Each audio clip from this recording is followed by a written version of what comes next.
And we are live, and my labels need to be fixed. Hello, and welcome to I'm Not Trying to Kill You. This is The Great Long Dark. We're playing Haley's game today. Haley is the one currently labeled as Jimmy.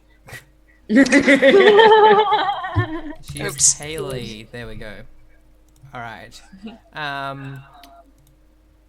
What we'll do is, rather than like talking too much about the game straight up, I want to go through everyone's like intros, and then I would like to like get Haley to like introduce us to the game that we're playing, if that's cool.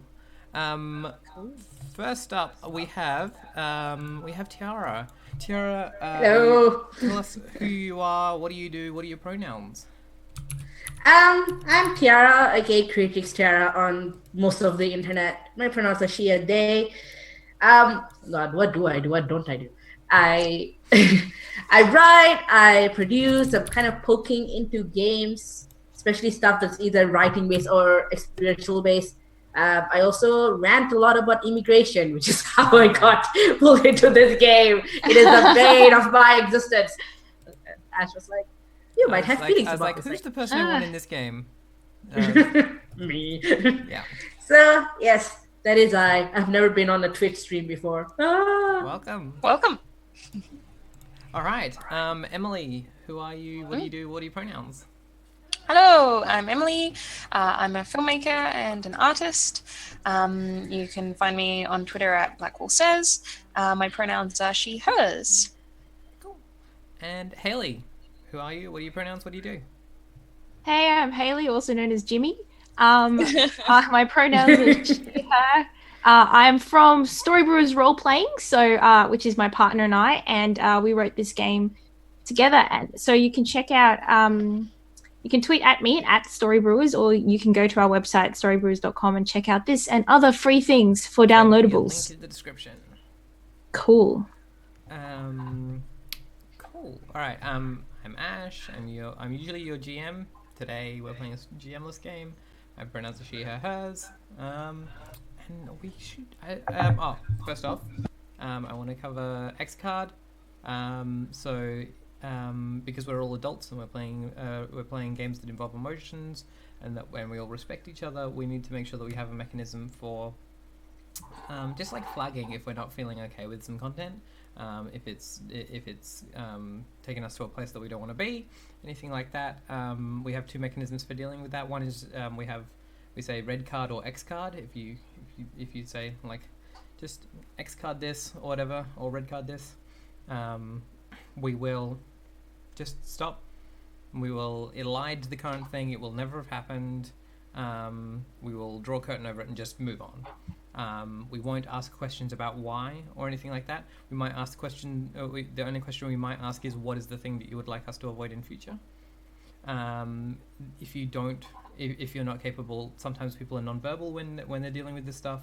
So if you just put your hand up to the camera, we'll also recognize that as a visual red card or X card. So just so we're all aware of that, can we just quickly put our hand up so that we all understand what that looks like? Cool, great, excellent, cool. In which case, Haley, would you like to introduce us to the Great Long Dark? Yes, awesome. So I'm going to read the game's prologue, and then I will talk a bit about what the game is about. So 30 years ago, your parents fled from the tyrant's kingdom.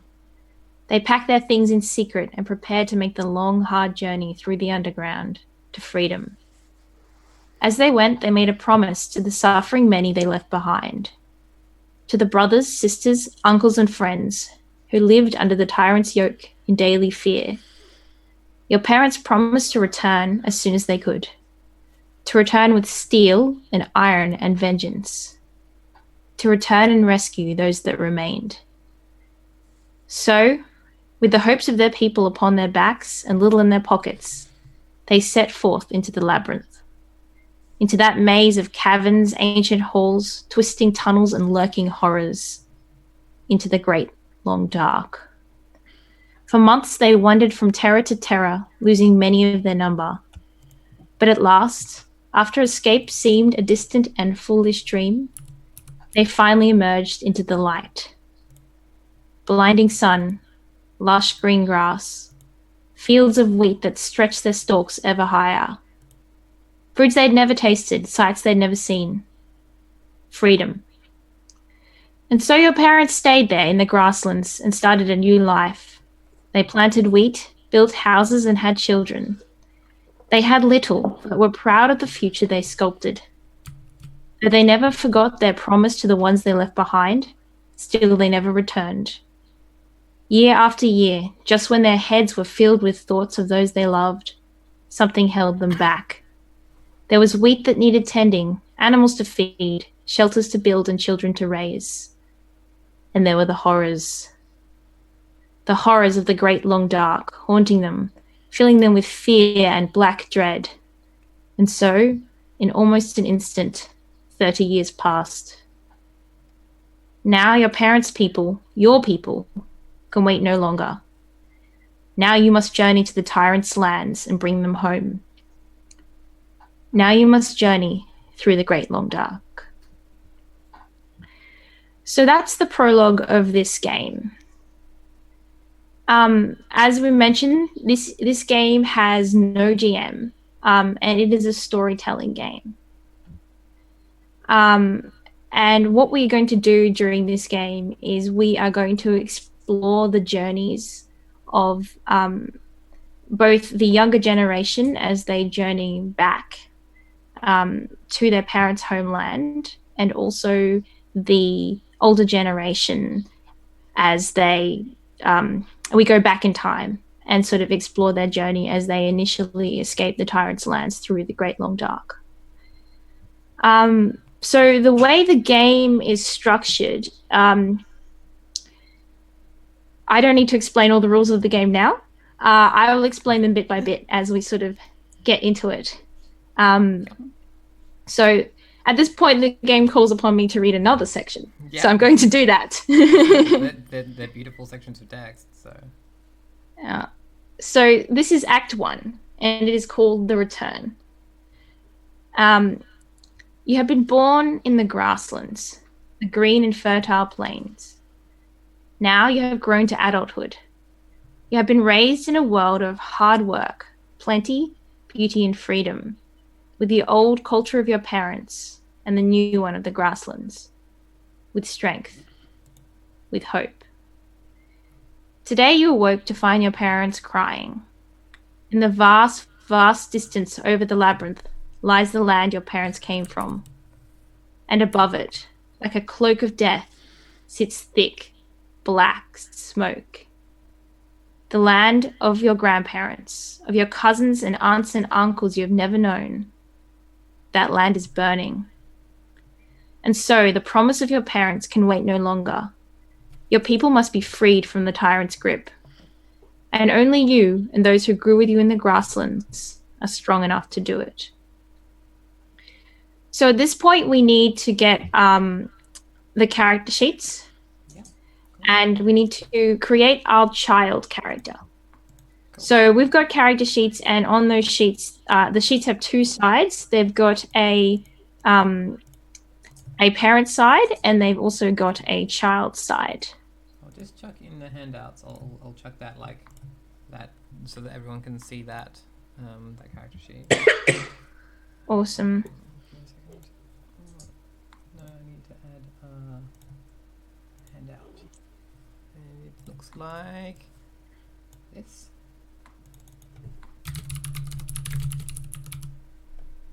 And it is in everyone's journals. Just taking a minute to go. Right. So when this loads, essentially, awesome. Character sheet now in handouts. So based on what you know so far from the introduction, you now need to create the character of the child. And the way you do this is simply by answering the questions that are on the sheet. And you can really be like this game doesn't come with a world other than what you've heard so far. So feel free to make up facts or information or ideas about the world that we don't know or that haven't been mentioned. So when you fill this out, you can really be free, and you can be as specific or as general as you like. So you could mention a specific person or a specific place, or you could keep it more general as well. So let's do that. Let's fill that out. And yeah, are we okay to talk about the choices we're making as we go along? Yeah, absolutely. We can do that, or we can sort of do it and then come back to it at the end. Either way is good. Yeah. Well, I think I'd like to have a chat about what we're talking about as we're doing it. Cool. I love the thing of like just like what is the like of having a name and then having it mean something in like a language that like presumably we don't speak, and being like A language we don't speak having anymore. that barrier between you and your own name. You might speak it. It depends on what your parents That's taught true. you and how what they passed down to you. So that's sort of up to the individual character, I think. I'm actually going to just quickly grab a pen. I'm just going to write it down physically. I think it's going to be a bit easier. One sec. All right.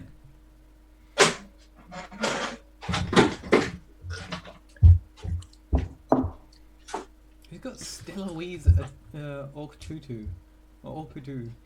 Stella Louise is such a great Wow, name. that's an amazing name. I did not get that one. That's Haley's. Haley's that. got the one that's been named Stella Louise. I got Punayoku. Punayoku Abi. Okay. Like Roll20 tries so hard to make pronounceable, randomly generated names for the character sheets. It tries so hard. It tries its best. Oh, are we stuck with the names you got given? No, or you're can not. we No, change you're them? not. You should be able to Change them. click on. You should be able to click on it, and you should be able to click edit and like actually change everything about that Yep. character.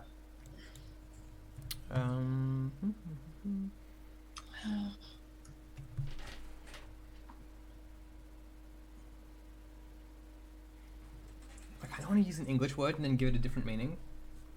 Do it.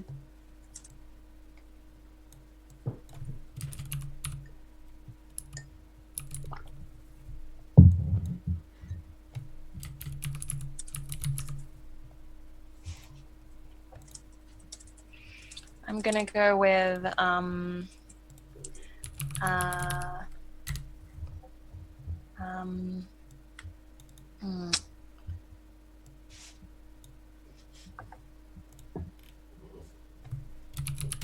Actually, I'm not sure. Hang on a second.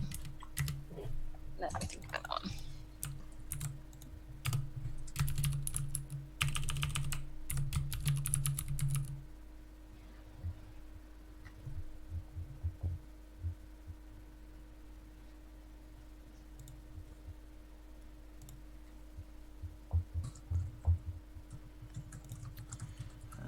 Your name is the name your parents gave you. What is that?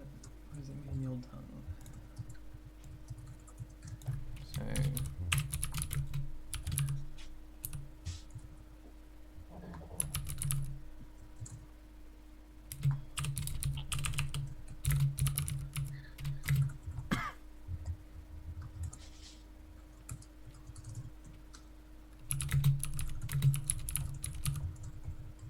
So, I think my name is Prudence, which means to go slowly in the old tongue.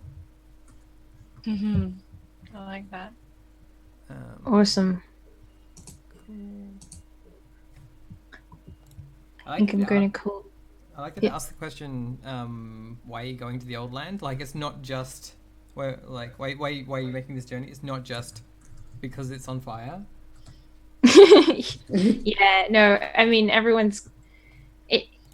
think it takes a lot of courage to walk into the Great and Long Dark. And I don't think, like, my feeling is that not all of the people not all of the children are making this journey back. Yeah. We are the ones that had something burning inside us that caused us to enter into what our parents have told us is like the most horrific and horrible thing it's possible to experience. So Yeah. That's interesting because I put my purpose as filial piety. Yeah, right? that's really interesting too. Yeah, that's awesome. Yeah, like kind of like you have to. It's Because- not yeah, really right. a choice, but Yeah, it's you don't have not the really option. forced. Mm. I think I'm gonna go with my name. I'm gonna go with Azar, Azar, and in the old tongue it means like a small like home fire, like a hearth fire. Cool. I'm gonna go with Koro, Korro, and it means born of rock. And the reason for my name is that I was actually born near the very end of the Great Long Dark during our parents' journey over here, and so they named me after the rocky place that I came into this world. Like it. Why are you making this journey? I think I was given the name Prudence to go slowly, because like I was born sickly. So I've said, why are you making this journey? Making the journey? An ember haunts my lungs, and those here cannot heal me. Oh, that's awesome. Like, there's something that I actually need from the other side.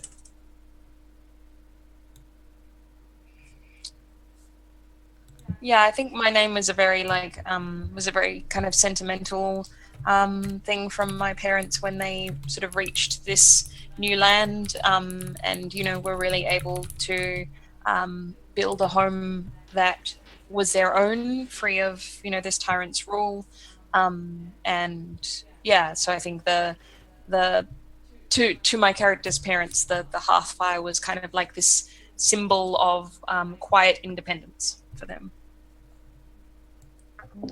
Awesome. My character's name is Minali, which I put in the old languages in between, Cool.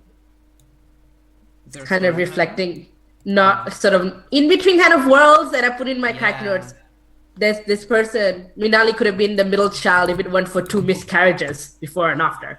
Right. Yeah. Right. I'm trying to think of what my parents gave me, and I wanted to be something like really kind of bizarre. I want to like make it not fit with my character at all. Oh yeah.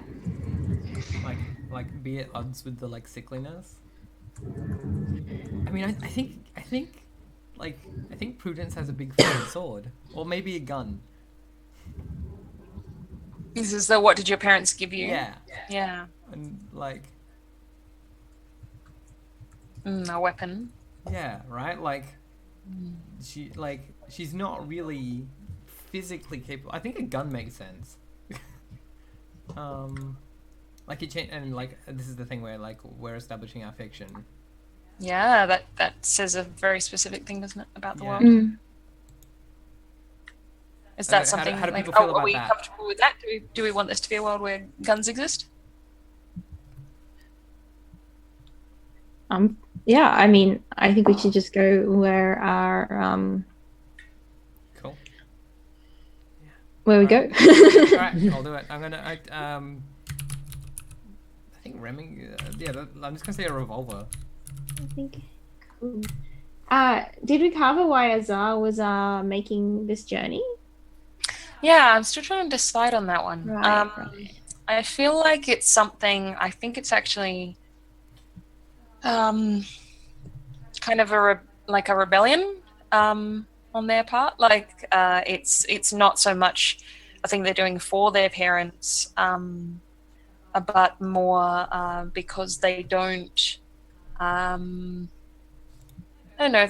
Maybe they don't. Maybe they feel like they don't really relate to the way that their parents see this new land. They think that their parents' view of their new life is maybe a bit naive. Right. And so, you know, the parents will cry about the smoke in the distance, but they're not going to do anything about it. They're not going to go anywhere. And I think Azar maybe tells himself that, you know, they're doing it for their parents, but I think it's actually more they're doing it because their parents won't do it. Right. And they want to prove that they're different, I think. Yeah, so maybe I'm making this journey to prove a point. Cool. Koro is making this journey because his father was lost in the labyrinth. And his mother sort of like alternates in extremes about whether or not some horror has definitely eaten his heart and devoured his body, or maybe he's still wandering there looking for the way out. And I think Koro can't tolerate the glimmer of hope more than anything else. Can't tolerate it sitting there and not take action on it. And just wants to lay this to rest and sort of properly grieve, I guess.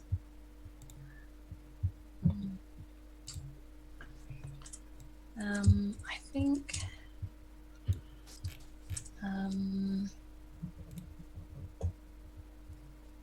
okay, I'm gonna absolutely steal something straight out of a novel and I wonder how many people are going to spot it, but I think my parents gave me a set of bells for speaking to the dead. Yes, that's so good. That's familiar, but I don't know Yeah, that I immediately recognize. Have you read Sabriel or the So good. series by Garth Nix? No. It's like young adult fiction. It's basically about like a young woman who takes up her father's role as like a sacred necromancer. It's just pretty good. It's a pretty great series. It's so good. My two gifts have to do with information. Yeah?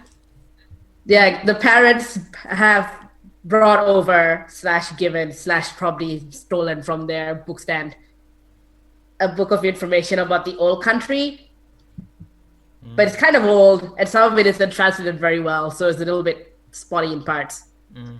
And I don't know what our philosophy is on technology in this world, but I put like as the Grasslands base gift a device with information about the Grasslands. Yeah, right. Cool. Yeah. Yeah, so a tool or something that I gained from the Grasslands. Okay. What does your device look like? I'm curious. Like, is it what we like imagine like a computer or a smartphone thing, or is it like some kind of like pair of like set of like glass rings or something? Well, I was thinking more like a Kindle type device. I was imagining the Grasslands would be a fair bit more technologically advanced than that's cool. the old country. Yeah. Sort of like the Hitchhiker's Guide. Yaku Guide. That's awesome. That's awesome. I like the fact that like we've established then that they're like more technologically advanced but like less medically advanced. Right? Like they don't have the medicine to fix me, but they have like this cool these cool computers, but they don't know how to fix sick people. Well, yeah, I mean, maybe your illness isn't the kind of illness you can fix with technology. I mean, yeah, maybe. Like, you might have a different cause, right? might have a different route. Who needs bodies anyway? Right? Like, maybe I have like literally the ghost of a fire in me or something. Yeah. And like, and like, there's just no like, there's not that like spiritual understanding of how these sorts of things can interact with the body in a technologically advanced place. I like the idea that like my gun is really outdated. Like it's the gun that we brought from the homeland, and everyone's like, "Yeah, what is this antique? Why aren't you using like a laser semi-auto Uzi, MacGyver?" So what? It's hipster now. Exactly. What's the thing about your illness? The reason that I am traveling, why are you making this journey? An ember haunts my lungs, and those here cannot heal me. That's right. Yeah. Okay. Yeah. So a couple of people saying things about like, why do we even need a body or whatever has given me an idea for mine. And I think the thing that I've gained from the grasslands is like somewhere like in a cavern or like an old cairn, I found like basically like a bionic arm. And Oh, wow. I did it better than my regular arm. Yes. So I totally have like a mad like cyber arm now. That's awesome. I think That's really cool. I think like because it's the grasslands, I think the thing that I take from here is like something for purification, right? Like the thing that makes water clean and food good, and like, yeah. Like I kind of want it to be like a UV device or something like that, you know? Like, Oh yeah. I'm gonna say a purifying torch. And like Cool. what that looks like, I'm not sure, right? Like, yeah. So my parents gave me the seeing magics that reveal what is hidden. That is the secret knowledge that they took with them. They weren't supposed to know it, and they took with it them and preserved through generations, and taught it to me. But the grasslands gave me my pet bird. Oh, Yay! My little So good. pet bird. I love it. What kind of I wonder if this. Yeah, Sorry, he's like go a on. little colorful, like the size of a church bird. Like sort of, I can put my hands are quite large, and I can sort of close my hands over this little bird. That's how small this bird is. But it flies quickly, and it is. I reckon it's smarter than the rest of its species. Don't know if that's true or not, but that's what I reckon. That's really cool. As long as it's not a canary, because taking a canary and Oh, guessing, no. Yeah, right. That's a bad idea. And to be asking honest, for sad times. it's probably a bad idea for me to take this bird with me, but there's no way that I'm But you wouldn't. not taking it Yeah. with me. Yeah. I wonder if the untranslatable stuff in my book is the stuff your parents have. It's also about the seeing magics. Could be. I mean, I And imagine. that's to why I like- don't know like- what it is. Yeah, I was wondering Right. if it is like your book about magic, or is it about like actual things about how the country is run or whatever, right? Like. Yeah, I was thinking more sort of almanac-y, Yeah, Like, I like an here's- almanac. I think that's like cool. a culture type thing. Yeah. Yeah, like this is the day we do this. This is when this happens. Go to Oh, this yeah, place I for like good that. food, right? Like a book of the year Yeah. kind of thing. Yeah. That's cool. I like that. Like a book of sort of cultural rituals and stuff like that. There you go. But that has a kind of like a dark tinge to it, right? Because it would be like, if it's about the old country, it would be like the rituals of like the tyrant, right? Like the things that the tyrant said you have to do. Yeah. Yeah. Yep. I don't know. I mean, just kind of like- thought like- it'd be more like practical more than anything. Yeah. Like, here's the history, geography of the place. It has a population of X many people. Yeah. Yeah. It's Here's a primary list of exports are words. X and Y. Like a lonely planet, but more boring. Yeah. Why are you afraid of the Great Long Dark? Yeah, that's the next one, isn't it? Yes, I am butchering your words to shorten them. Sorry. Your parents told you many stories of the Great Long Dark. What are you most afraid of? So yeah, it's because it's not specifically why are you afraid of the Great Long Dark. It's what thing Yeah. within Yeah, there. specific thing. I put mine as this journey is all for naught. Oh, so right. So your fear is kind of like a meta fear. Like, Yeah, like, oh, but I'm doing this thing and I feel like I have to do, and it turns out there's no point. Yeah. For whatever reason, there's no point. I like the idea that like the stories that your parents told you were just filled with like getting to the grasslands and realizing that it was pointless, and like the idea is that the Great Long Dark just removes any purpose you had while moving through it, right? Oh, wow. Oh. They get to the grasslands and go, what's the point? Well, I'm here now. That's grim. I think for me, it's got to be something to do with those bells. Like there's, my parents who that's so are cool. now sort of, settled and naive and whatever, have these like necromancers bells. So that must relate to their stories. Like they must have told me stories of the dead in there, but I don't want it to just be like dead things. That's not very.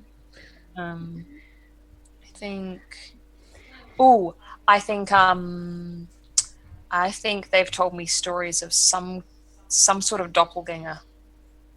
And Yeah, that's your the brain's thing. doing the same thing mine's doing.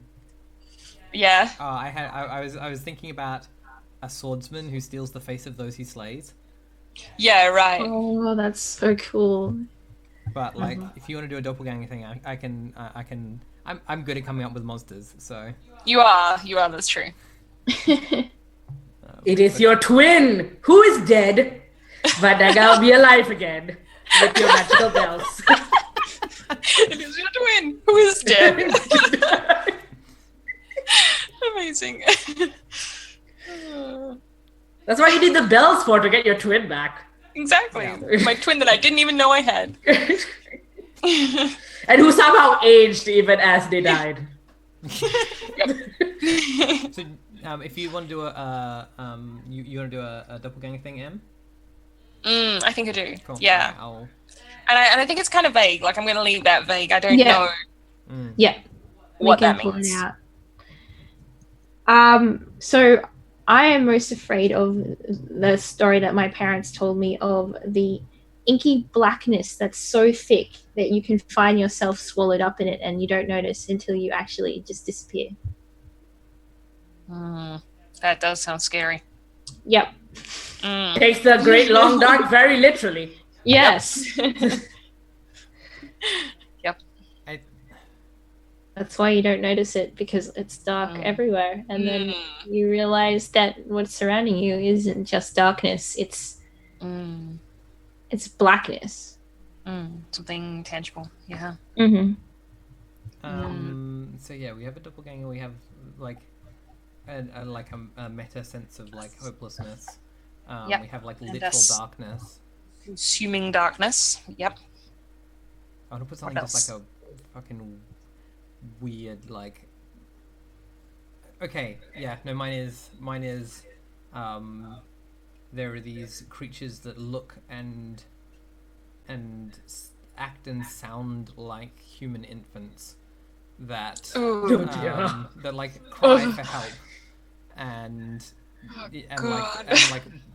then just like if you go to 10 to 1, then like dozens of others will just appear and start like with their like tiny needly teeth and claws and just pull you apart. Ugh. Why? No one. Because it's dark. I'm doing the thing. Yeah.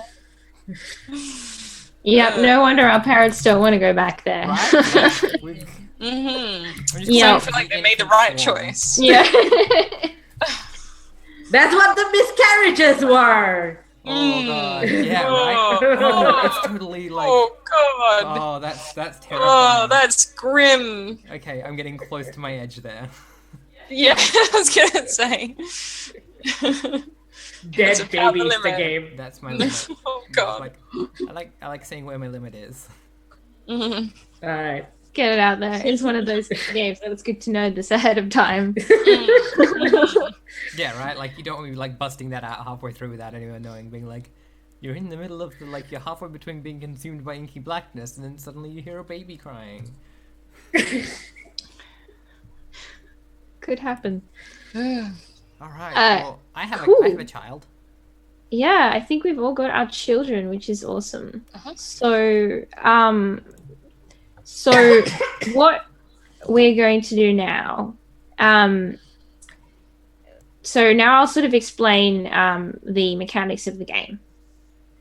So basically, what we will do is we will all draw 2 cards I will bring that through the deck. magic of Roll20. Deck. Show labyrinth. Cool. Awesome. So you should be able to see a deck of cards there now. Oh, so draw 2. That's so cool. Sorry, Draw. chat, you can't see it. 2. Okay. Oh yep. Got it. See. And True. how can I look at the cards that I have drawn is the next question. Now, Should be able to just you should click be able on the to little click on number. that, the little Yeah. cards. Oh, okay. Oh, cool. They're small. Then if you click on Your them, internet connection is there we go. unstable. Oh, there we go. I've got it. They get big. Awesome. So the card has got two sections. If you look at it, there's the top section and the bottom section.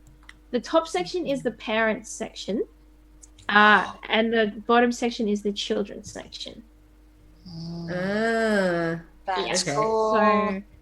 So during the game, each of us will only play one card. But there's two, so you can have a choice of which one you would like to play. So the way that the game works is, so the first person will pick which card they want to use, and play that card in the middle of the Roll20 area, so we can all see what the question is on it. They will then move a marker that represents the children onto that card, so we can see where the children are at on their journey, because throughout this game the children and the parents will be journeying through these different cards which represent different places in the Great Long Dark and different things that happen. So once the card is down and the child markers on the card onto the card in the bottom section, the player reads the card, and then that player will answer from the perspective of their character. So, using I or whatever, the question of what happened. So for example, if a card said, "This is the place we destroyed the lurking horrors," then you answer the question of, okay, what happened? So, okay, we set up an ambush, and even though we were scared, we knew that our silver was all we needed to bring an end to the lurking horrors, or whatever. Again, in this, feel free to create whatever details about the world you want, and to talk for as long as you want about what happened. So just to recap, first person plays a card, moves a child marker onto it, and then they read the situation on the card. This is the place, that whatever, and then they answer the question of what happened. Then each other player will take turns to pick a question on the character sheet. So we will start the game picking from the before border section because we haven't crossed the border yet, and then answer that question from the perspective of their character. So during the game, you will either answer questions about you. So you'll notice that on the character sheet, all of the questions have like an asterisk in them. The reason is that's because you can either answer the question about you, so how did I give everything to another in the hope they would grant the group safe passage, or you can answer the question about another player, so how did Prudence give everything to another in the hope they would grant the group safe passage. But you always answer the question from the perspective of your character. So I saw Prudence, whatever you saw Prudence do. So you will always alternate. So answer one question one question about another character, another question about yourself, another question about another character, etc. But for one card, each person will just answer one question of their choice, and sort of elaborate on what happened. And once that question has been answered, that question can't be used again. Cool. So there should be enough questions that we can have a unique question every time. So when we've all answered a question on that first card, then we will decide as a group together who receives Taint. So the idea behind Taint is that the Great Long Dark is a place of despair, desperation, and death, and nothing within it is without Taint. So after we've gone through each card, we will decide which character has been most greatly touched by the labyrinth, and that player will receive a taint token. And if at any point in the game a player, not a character but a player, receives 4 taint, they must pick either their child or their parent character to succumb to the labyrinth. So when they next play this character, they have to answer a taint question from the sheet, and then that character no longer can make the rest of the journey. But we will go over that if in the case that somebody ends up with 4 taint tokens. Yeah. Cool. So just to recap, for one card, the process is the first player picks a card, plays it, reads the question, reads what happens on the card out loud, and answers the question what happened.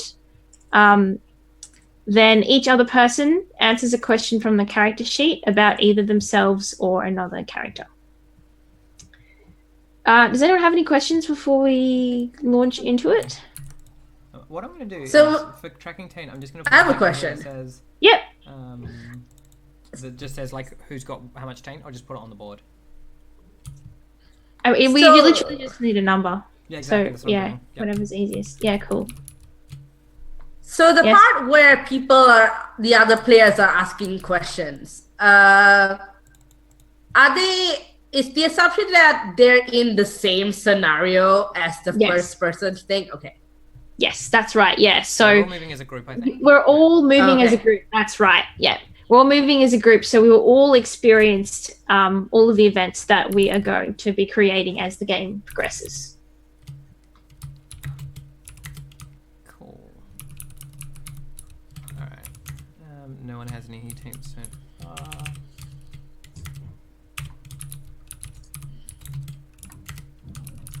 Cool. Shall we do a card then? Do you want to start to kind of guide us through it? Maybe, Haley? Yeah, sure. So I'm just gonna check which cards I've got because I haven't had a chance to look at them yet. Okay, cool. All right. So how do I play a card Should using we this drag it onto the board? onto the board? Yes, Definitely- excellent. I see it. But it is face down now. Yes, and you should be able to right Can I click on turn it it and to flip face it over. up? The magic. Awesome. Let's make Okay, it so- bigger. Let's just size that up a bit so that we can see what we're looking at. Yes. So we There you will go. need to look at the bottom section of the Okay, card. the bottom section. Shall I move the children token to Yes. Yes. Although everything, I guess we'll just make each one smaller once we're finished there? Yeah, we'll do that. using it. Yes. There we go. Children token is there. Cool.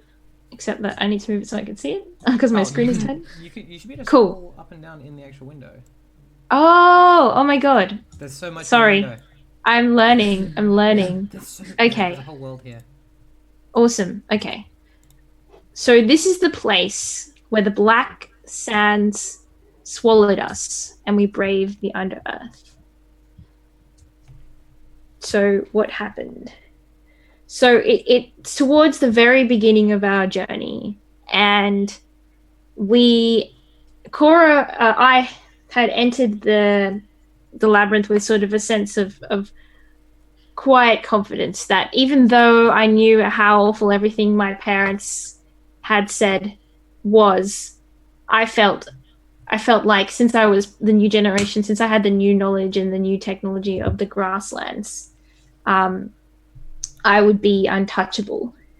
But almost immediately, as we set foot down and the light receded behind us into the dark passageway, the footing that I had, where I placed my feet, gave way beneath me, and I dropped, not like you drop from a great height, but like falling into a pool of water, but surrounding me were black, coarse grains of sand, until I found myself and the others that had come with me were suspended in this pool of sand, and it was difficult to breathe.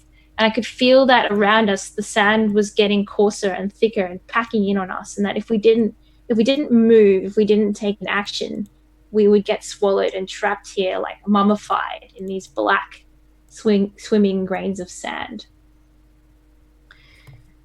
So that'll be my turn. Who wants to go next?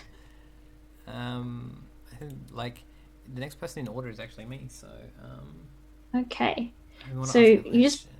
So on your sheet, Yep. just to clarify, you've got these questions that are in black in sort of in the before the border section, and then you've got 2 sets of other questions. Yeah. So when you are being the child, Mm-hmm. you can answer the questions in black, or you can answer The ones on the right? questions on the child side. Yeah. Cool. Alrighty. When you're being the parent, it's Yeah. the questions in black and the questions on the parent side. So if I ask the question, do I also answer it, or do I get? Yes. Yeah. You pick one, you ask it, and you answer it. Yeah. Yeah.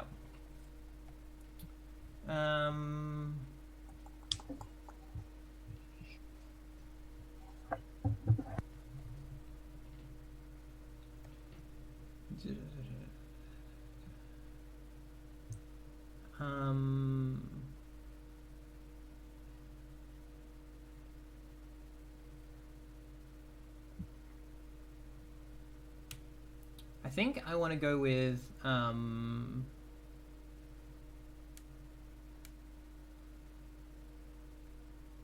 think I want to go with something about someone else's character. I want to look at Cool. just because like I feel like my character isn't like my character's like sickly, like, well, no, not sickly, she just like has a shortage of breath.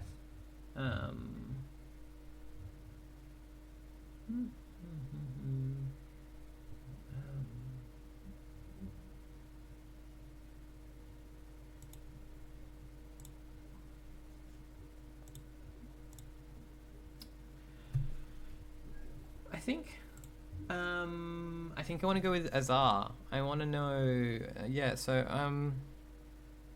because I think Azar comes up with like an unexpected connection, or risks mortal wounds in some way. Just looking at, like, because you're the one that wants to prove that you're like, that you're, you know, that you've got the shit, right? Like, yeah. I feel like yeah, you just like we have this thing of like Prudence is there being like, now if we just keep calm, we can think about our situation and we'll find a solution. We just need to keep our heads, and Azar just like fucking like grabs her and grabs someone else and just starts swimming, right? And like there's this thing of like, it all seems so easy. You can just like you like Azar with his like mighty robo arm and his belly full of strength. Just like it's like, I can just do this. And I think it's like Prudence that sees the like strain on his face towards the end of this. Where like as we're going, like we start seeing Azar like. And I don't know if Azar actually like does rescue us. I think that's up to the group. But I think it's Prudence that sees that this is like he's willing to push himself beyond his own like safety limits, in order to like prove that he can save everyone. I think Azar is a they, by the way. They, sorry, yep. Sorry, no, I didn't actually specify. But as you were saying it, I was What's sitting there being like, character's pronouns? Prudence is a she, her.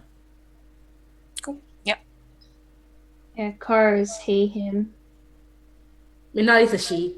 Cool. All right. So yeah, we see. So like, yeah, I think we see a shot of Prudence like looking up, like kind of disapprovingly at Azar as they're like making this face of like, I'm not straining, I'm fine. Everything is fine. Yeah. Yeah. Yep. So that's Which question is that you I was asking asking who risks physical, like. How did strain? Azar risk mortal wounds for the good of the group? Right. Like gotcha. I think Yeah. we hear the sound of like bio arm and flesh starting to like come apart and all those sorts of things, right? Like, and like we see like literally like friction burns like forming over his skin at the nape of his neck and things as he like tries to blast through this. Yeah, I think it's like if I am I allowed to? Yeah, go. I mean, I don't mind you. Well, I don't know. butting Yeah, in I'm the asking question. him. Like, what's the sort of like, so basically the person who has control of the question is the storyteller. So they describe what happens in that section. However, other players can say, you know, I think like give input, and then it's for that other person to give words to Like, the story. and I would Yeah, like to know, cool. like, because this is Emily's character, I'd like to know, like, Yeah, no, I think that's I like that. I think that's completely consistent. I like the idea that the wound is like the friction of the sand against the metal arm like heats their arm and it burns where it joins their shoulder. Yeah. Like I feel like that's And like, kind of what there's happened. like some important arteries and shit there where that connection is, and Yeah, exactly. Yeah, I think it just kind of like messes with their ability to use the arm. Like the arm isn't communicating quite properly. I kind of imagine if there's this kind of thing happening, right, where there's that connection between the body and the cybernetic arm, that like there becomes this thing where like some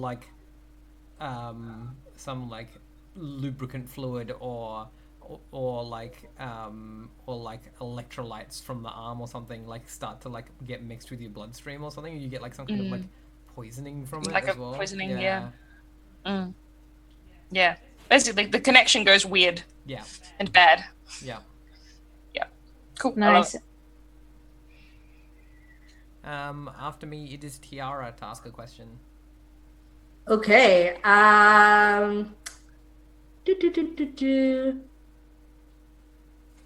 So building on that, I've got the answer. I don't know which question fits it. Let's see. Okay, so how did Minali use an old tale, myth, or legend to gain the upper hand?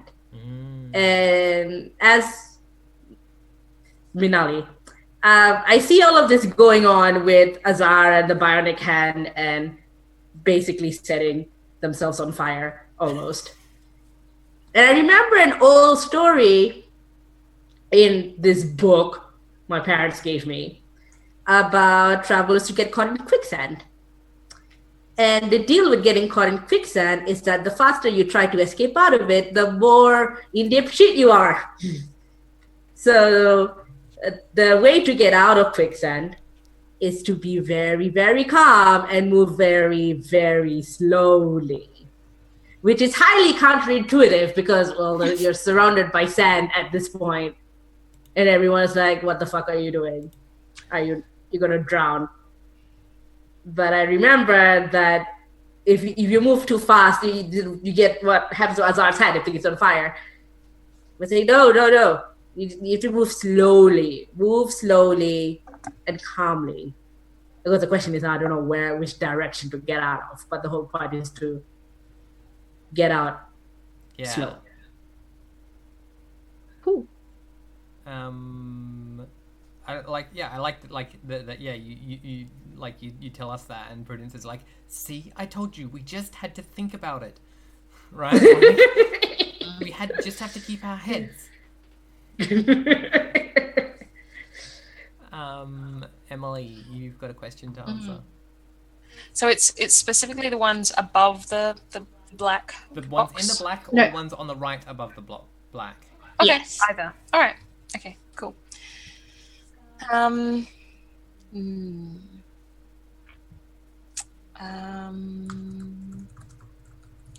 a question, I guess, again for Haley is there, ought we try to use these questions to continue the sort of narrative thread that's already going, or are we just kind of like putting a bunch of kind of disconnected little bits of story into a scene? Yeah. Yeah. So the idea behind these questions is they're not as much about being present in the moment, but about telling the tale of what happened at that time. So you can definitely, it's totally your choice whether you continue and give the next sort of episode in what happened to the group, or you might, there might be a moment that really, really resonates with your character that has nothing to do with the rest of the situation at all. Okay. It's up to you. It's about what sticks in your character's mind about what happened. I like the way that Cool. it doesn't require Gotcha. us to tell us how we solved it. No. Yeah. Yeah, I like that statement of like it's what would stay in your character's mind after the event. I think that's really interesting. Like, Yeah. like Prudence definitely remembers like having been proved right by Manali, right? Yeah. Exactly. Yeah, okay, so considering that's how I acted and then I was sort of told about this thing that I obviously didn't know or didn't care about. What do I remember? I think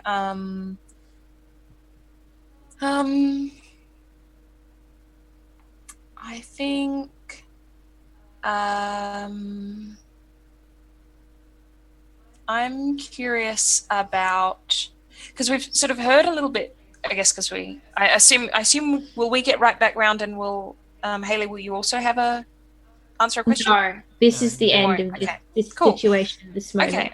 Well, I think I want to bring your character into this one somehow. So is it Cora? Is that how I spell Yeah, it? that's right. Cool. Is it Korro? Yes. Cora. Okay, cool. I think and yeah, we haven't heard specifically how Cora responds to what happens in the sand. We heard sort of that initial kind of experience, but we know that Prudence was sort of pulled through or partly through by Azar, and that Manali was like, this is not, no, you've got to do it this way. And I kind of want to go with how did Coro make an unexpected connection or deepen a relationship? Like, I think there's something, and I don't know, I'd kind of like, Haley, I'd kind of like your input on this as far as like what you think your character would do, but I like the idea that somehow maybe Coro not necessarily like stood up for Azar, because it was, I think, fairly evident to everyone that like the way Azar behaved was a bad idea. But maybe sort of like I don't know, was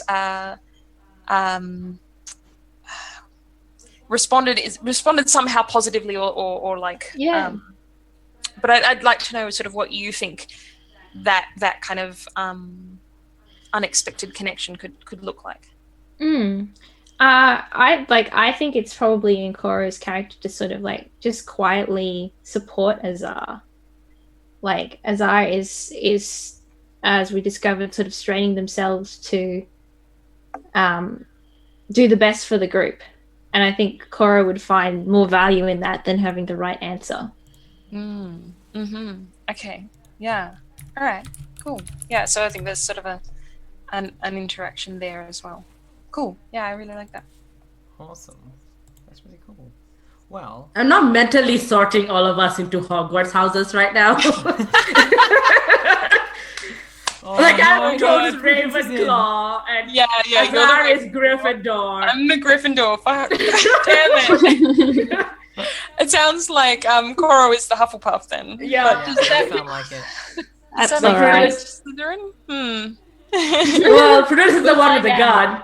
It's So. true. It's true. Love it. Love it. Well, we're at the top of the hour, so we might take a quick tea break, and then we'll be back in 5 minutes. Cool. You. All right.